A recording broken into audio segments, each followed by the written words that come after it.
Have y'all seen the report that was just produced where this chairman decided that he was going to block this committee from receiving additional information about y'all's guy, Trump, and all the money that he took? From what we did receive, we know that Trump got almost $6 million that we can account for, and we know that there's more there. From China specifically, we found almost $8 million total that he accepted from foreign governments while he was serving as the president of these United States. But we're concerned about the president's son who has not been involved in his administration. I just want to run it back, though, to the very beginning, because this is something that I just can't get over. I can't get over the gentle lady from South Carolina talking about white privilege. It was a spit in the face, at least of mine as a black woman, for you to talk about what white privilege looks like, especially from that side of the aisle.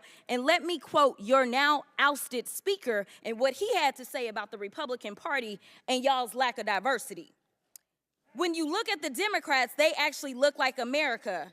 When I look at my party, we look like the most restrictive country club in America. So let me tell you something. Y'all don't know what white privilege looks like, but I'm gonna show you a little bit of something. You see, you want to talk about a two-tier justice system, and this is the only time that y'all have ever referenced it, when this country has a history when it comes to black and brown folk of having two separate sets of rules. And right now what you want to do is have two separate sets of rules because Mr. Moskowitz offered y'all a fair situation. He said he would vote for Hunter to be held in contempt if y'all voted to hold all, even if you remove all of the members of Congress. There's still other people that y'all haven't decided that y'all have excuses for, but y'all don't want to hold them in contempt. But for some reason, it makes sense to hold Hunter Biden in contempt, who has tried to comply. And let me tell you why nobody wants to talk to y'all behind closed doors, because y'all lie.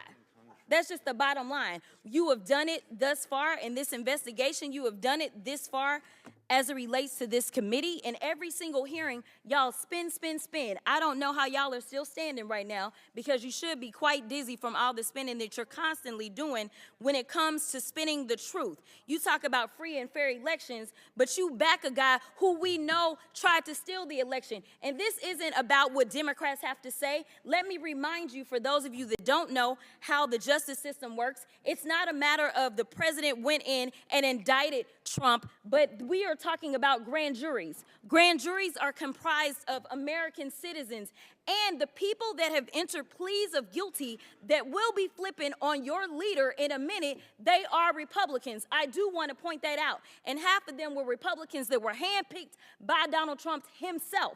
So, to be clear, whatever happens to your little leader, it's going to be because of the actions that he took.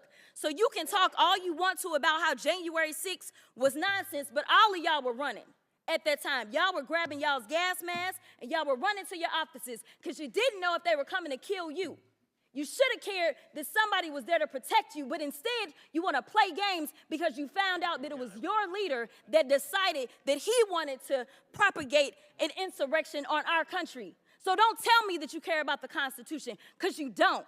All you care about is Trump getting reelected, and I'll yield the last of my time to my leader.